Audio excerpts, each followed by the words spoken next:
What if an appliance emergency didn't have to be? If your appliances suddenly decided they were done, don't stress. Best Buy has you covered with a wide variety of major appliances from trusted brands, in stock and available now. So you don't have to worry about laundry piling up, refilling the fridge, or that big dinner party you're hosting. Because Best Buy has the knowledge and expertise to get you the right appliance for your home. Learn more at bestbuy.com.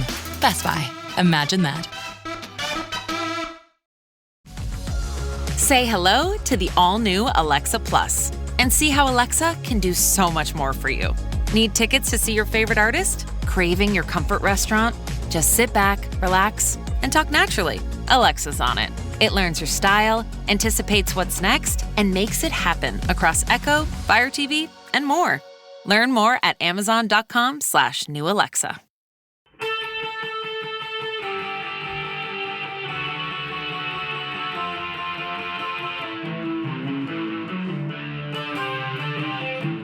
This is the Daily Blast from the New Republic, produced and presented by the DSR Network. I'm your host, Greg Sargent.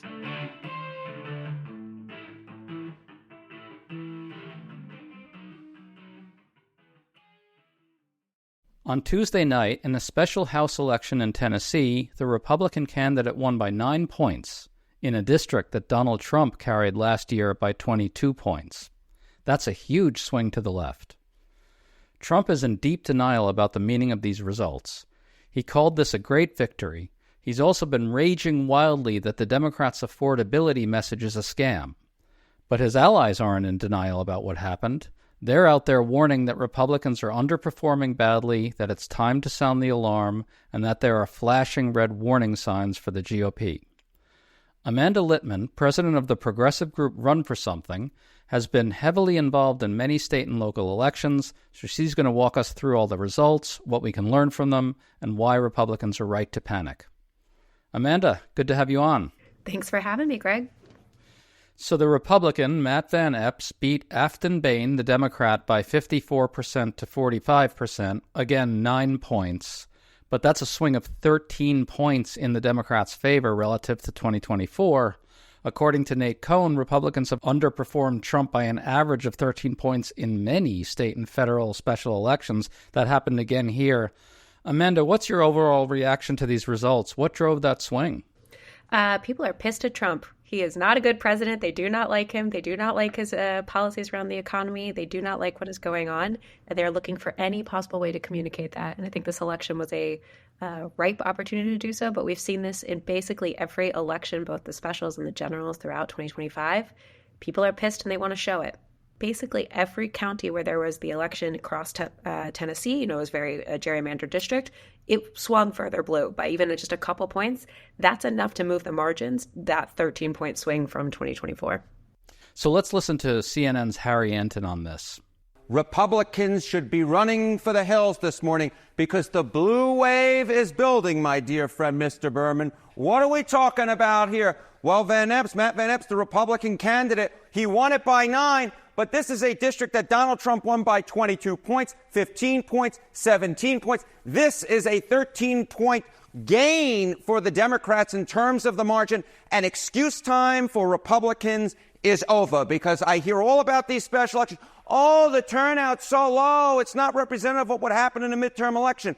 The turnout last night in Tennessee's 7th district was equal to the turnout in the 2022 midterm election. When a party outperformed in special elections since 2005, 5 out of 5 times they went on to win a majority in the U.S. House of Representatives. What happened last night in Tennessee is a very, very bad omen for Republicans and a very, very good omen for Democrats.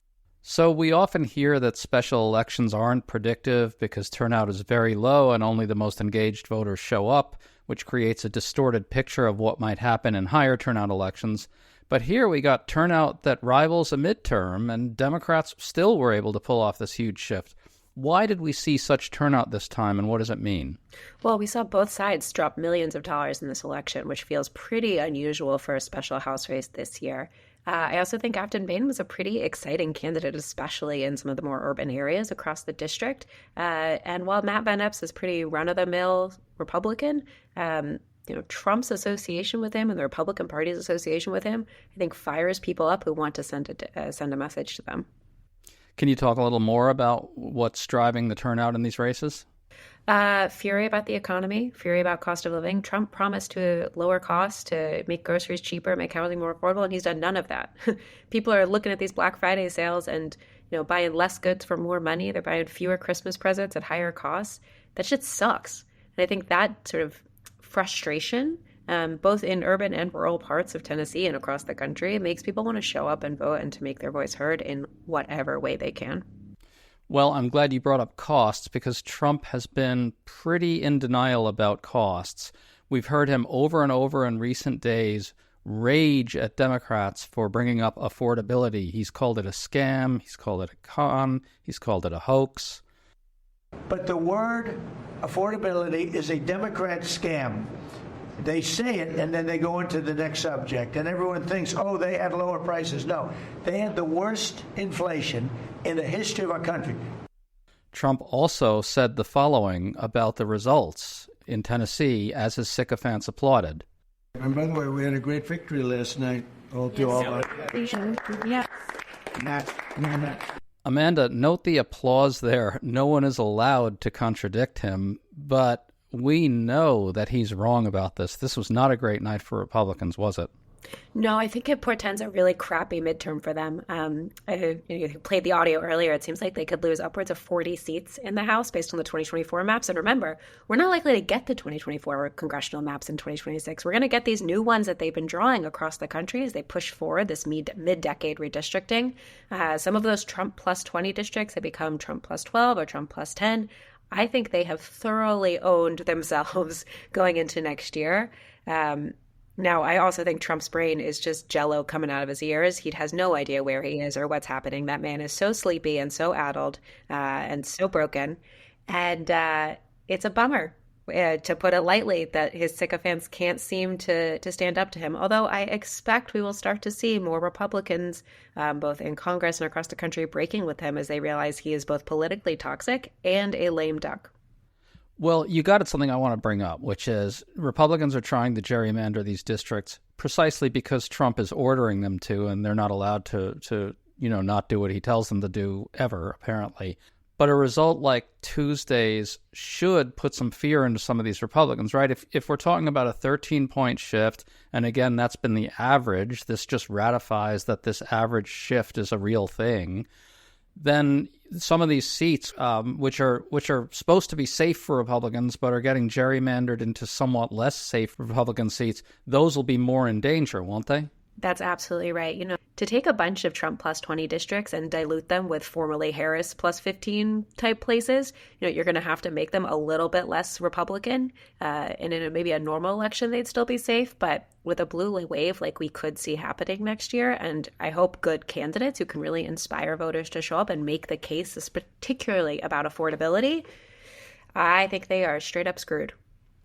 Well, let me ask you about that, because there's also the resource question. If all of a sudden you take these safe seats and put them in the firing line a little more, okay, maybe Republicans win most of them, like seats that are a little less safe for them. They still win most, but all of a sudden they've got to spend a shitload of money in all these other contests that are supposed to be safe, right? I mean, that's the thing that I think people are missing about all this, is all this gerrymandering. It could end up by making all these seats a little bit less safe, require them to sink huge amounts of cash into defending them. Can you talk about that? I think that's going to be a huge problem for them. They're going to be expanding their battlefield exponentially. Now, the flip is also true for the Democratic side. We're going to be able to compete in places that we maybe haven't before.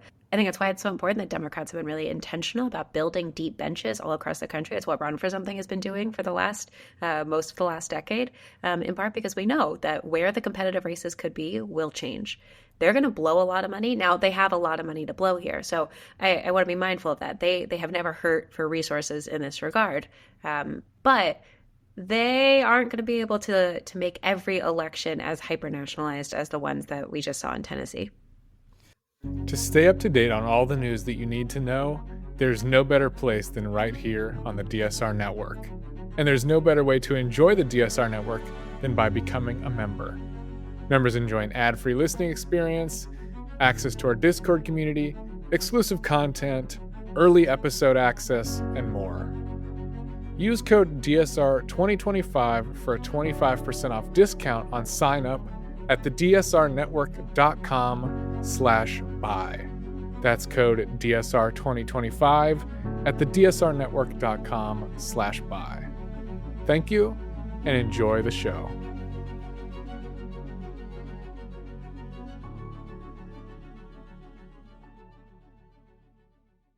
The Freddy Fazbear box just dropped at Popeyes for $7.99, and it's scary good. Garlic palm tenders and cheesy bites with marinara sauce. Upgrade to the deluxe box for $12.99 and get a 20-ounce drink in a cupcake cup. Dig in before it's too late. Try the Freddy Fazbear Crunch menu, now at Popeyes. See Five Nights at Freddy's 2, only in theaters. Love that chicken from Popeyes. Limited time at participating U.S. restaurants. Prices may vary. What I bought? A new Blink Mini 2K Plus smart security camera. What I got? 2K clarity sharp enough to see every detail of home when I'm away. Plus audio like I'm in the room, not with my bestie traveling to another city. Plus easy plug-in setup to install faster than skipping through podcast ads. But you'd never skip ads, right? Plus, I got all of this for just $49.99. Blink Mini 2K Plus. Mini camera, max performance. Shop now at amazon.com/blink. Well, I should point out that Trump's own allies are panicking. Representative Elise Stefanik, who's as MAGA as they come, said that, quote, House Republicans are underperforming for the first time in the Trump era. GOP strategist Matt Whitlock called this, quote, one of the biggest flashing red light warning signs we've seen yet. Ted Cruz urged Republicans to sound the alarm.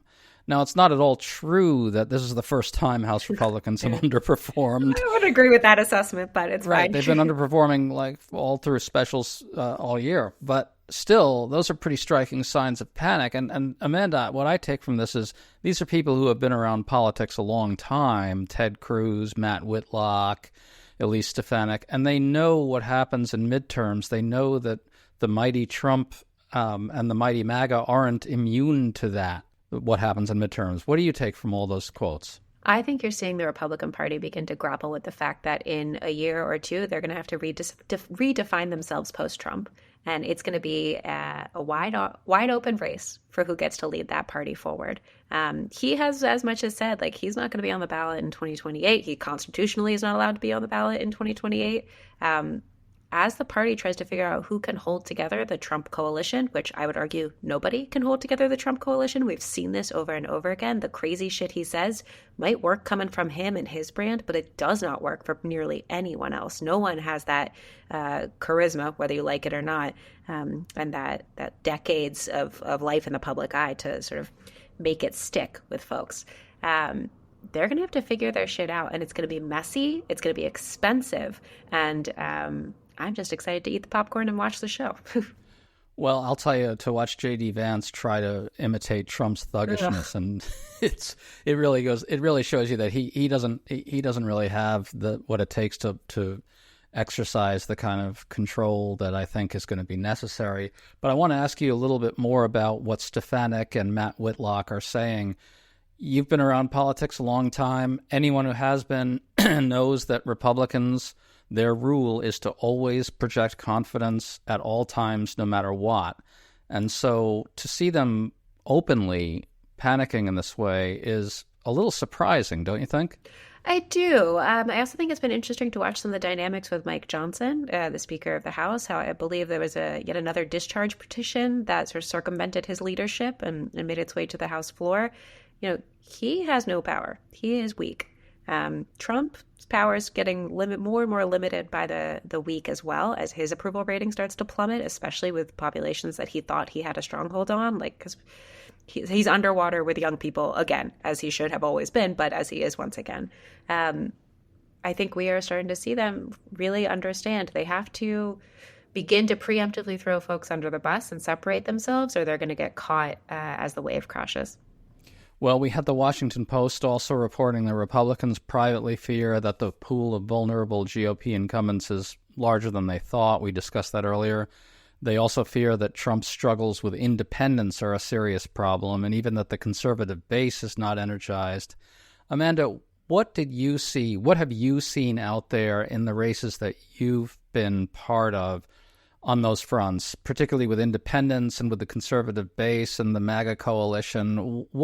Can you get a little granular? What are you seeing with these voter groups?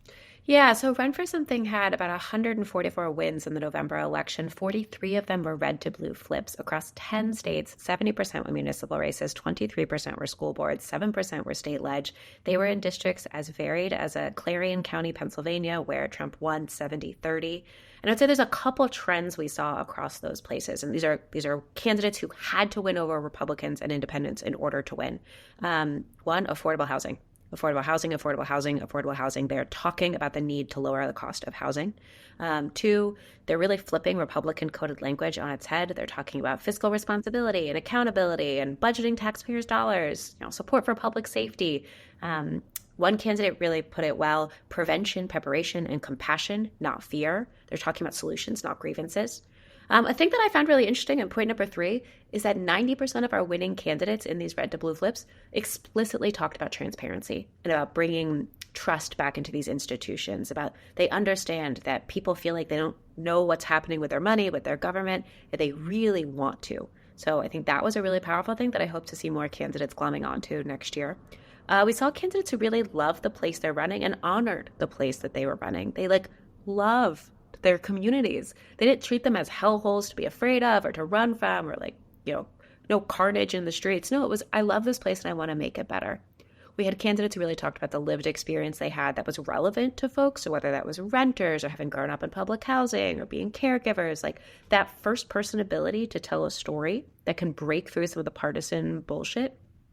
Better, we sort of jokingly were like, better sidewalks are a winning issue, but maybe not exactly that in every community, but it sort of reflects what a winning issue is, which is local.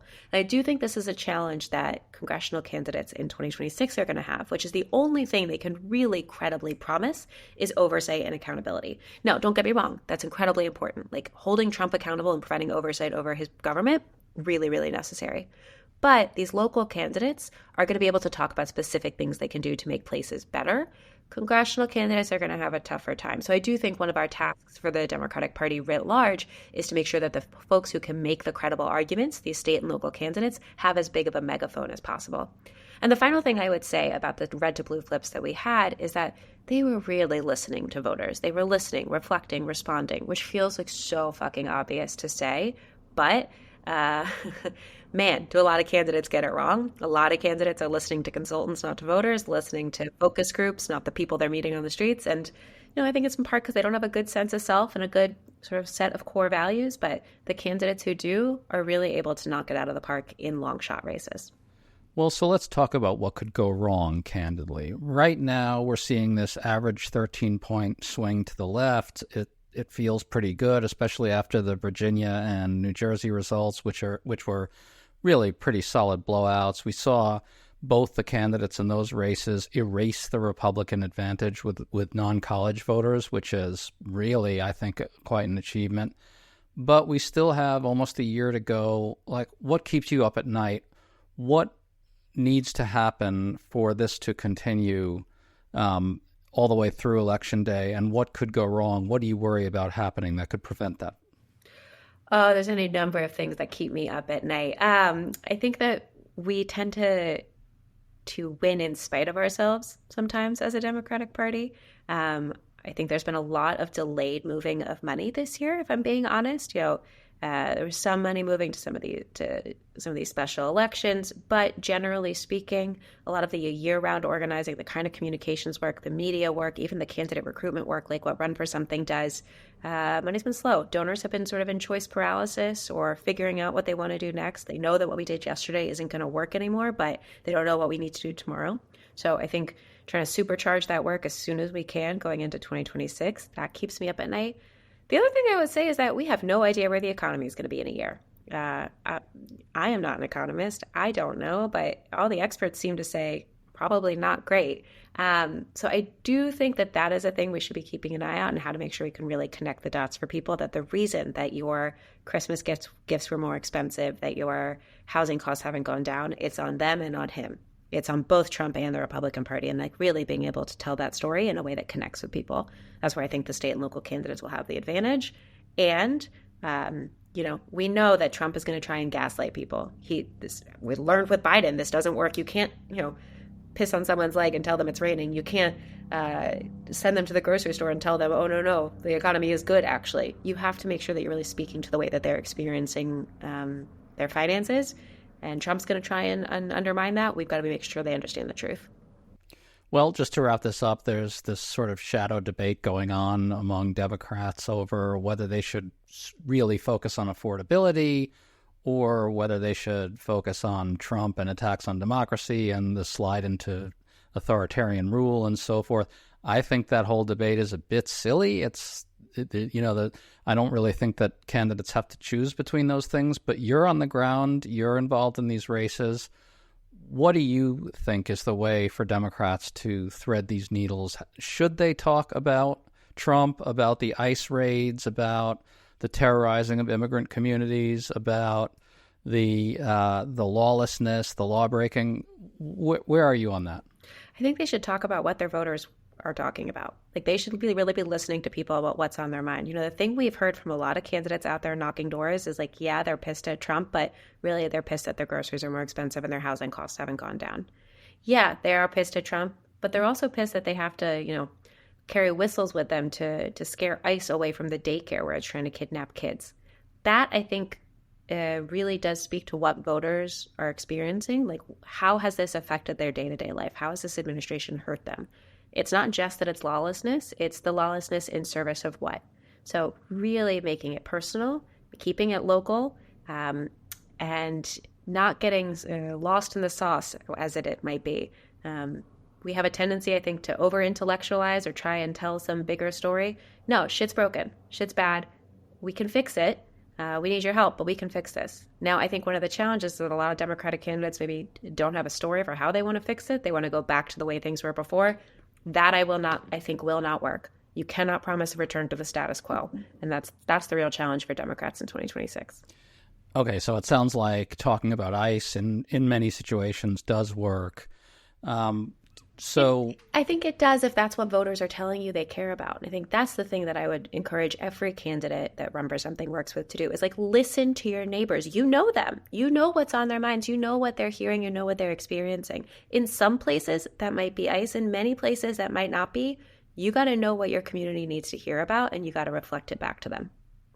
Okay, so this was a House race. You do a lot of state and local races, but you also pay pretty close attention to the House races. What do you think is going to happen in 2026 with the battle for the House? Well, I think Democrats are going to be able to take back the House if we run really great candidates, if we rally behind people who win the primary after the primaries are over, if we ensure that races stay localized, and if we ensure that every candidate and every organization has the resources they need to communicate and organize ahead of the November election. But I think it is going to be a great year for Democrats to run for office in all kinds of places, and I would encourage anyone listening to think about it because it's not too late to get on the ballot for next year. Well, there you have it. People should think about running, and I think results like that one this week is really going to get more people off the sidelines and really seriously consider running. Amanda Littman, always great to talk to you. Thanks so much. Anytime. Thank you.